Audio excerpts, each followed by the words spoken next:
ஒரு புத்தகத்தை எடுத்து மெட்டீரியலை எடுத்து படிக்கும் பொழுது இந்த மாதிரி டிஸ்டர்பன்ஸ் வரும்பொழுது உடனே உங்களுடைய டிஸ்டர்பன்ஸ்க்கு நீங்கள் சரி என்று சொல்வதற்கு காரணம், you don't connect with your subject. You have contact with your subject. உங்களுக்கு அந்த சப்ஜெக்டோட கான்டாக்ட் இருக்கு, but you never connect with that. If you connect yourself with that particular subject, no one can distract you. யாரும் உன்னை உன் கவனத்தில் இருந்து ஏதேனும் ஒரு விஷயம் உன்னை அப்புறப்படுத்துகிறது என்றால் அந்த வினாடியில் நீ அந்த விஷயத்தோடு முழுமையாக இல்லை என்று அர்த்தம். இப்ப மேடையில் யாரேனும் வருவார்கள், மேடையில் இருக்கிறவங்க கீழே இறங்குவார்கள். அதல்ல இந்த நிகழ்ச்சிக்கு நீங்கள் வந்ததற்கான நோக்கம்.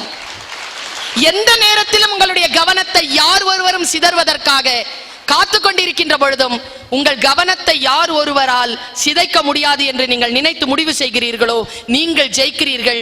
அவர்கள் தன்னுடைய சதி வேலையில் தோற்கிறார்கள், மகேஷ் உட்பட.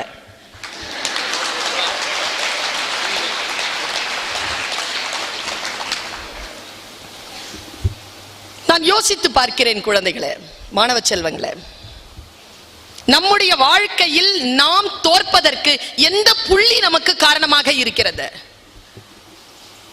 நான் ரூமி வாசித்துக் கொண்டிருந்தேன். ரூமி சொன்னான், ஒரு ரகசியத்தை சொன்னான், மிக ஆழமான ரகசியம். நீ உன் காரணங்களால் தோற்கடிக்கப்படுகின்ற பொழுது அந்த காரணங்களின் மீது உனக்கு சந்தேகம் வராதது ஏன்? இவ்வளவுதான். உன்னால் அல்ல நான் கெட்டது. சூழல் எவ்வளவுதான் முன்னால் சவாலாக வந்து நின்றாலும் நான் கெட்டு போவதற்கு என்னை ஒப்படைத்து இருக்கிறேன், அதுதான் நான் கெட்டு போவதற்கு காரணம் என்று யார் ஒருவர் தன்னுடைய வெற்றிக்கான தோல்விக்கான பொறுப்பை எடுத்துக்கொள்கிறார்களோ அவர்கள் ஜெயிக்கிறார்கள். அதை அடுத்தவர்கள் மீது போடுகின்றவர்கள் தோற்கிறார்கள். ஒண்ணுமே இல்லை. இந்த புத்தகத்தை இப்படி பிரிக்கும் பொழுது புத்தகம் நம்ம கிட்ட பேசும்பா, படிச்சிருவியோ சொல்லுது. நீ மூடி வச்சுட்டேன்னு வச்சுக்க, என் புத்தகம் உன்னை ஜெயிக்கிறது. ஏய், படிக்கத்தான் வந்திருக்கிறேன், உன்னை பிரிச்சு இருக்கிறதே படிக்கிறதுக்கு தான். வாய மூடு.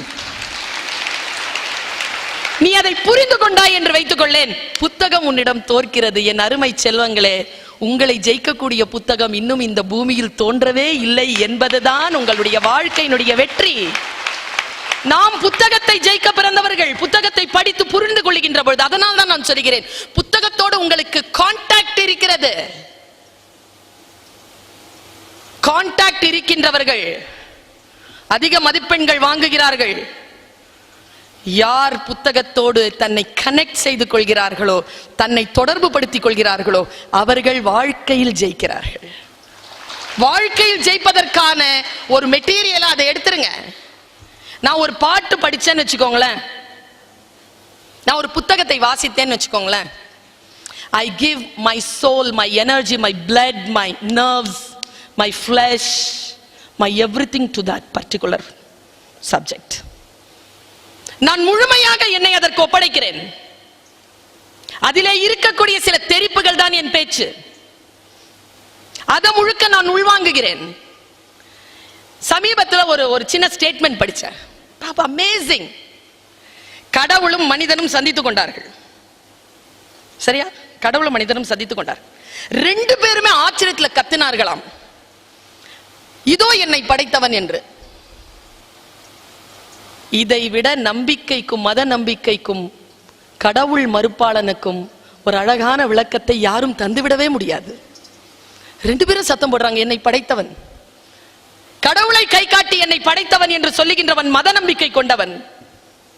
கடவுள் மனிதனை பார்த்து இதோ என்னை படைத்தவன் என்று சொல்லக்கூடியவன் கடவுள் மறுப்பாளன். இவ்வளவுதான்.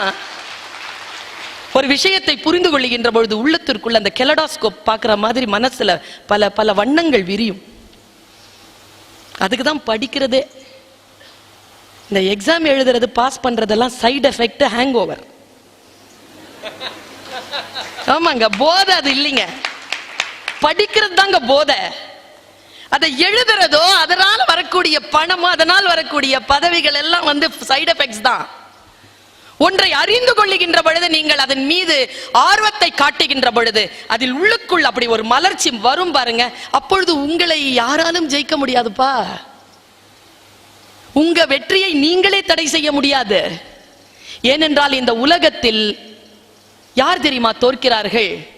யார்கிட்ட பேஷன் இல்லையோ அவங்க தோக்குறாங்க.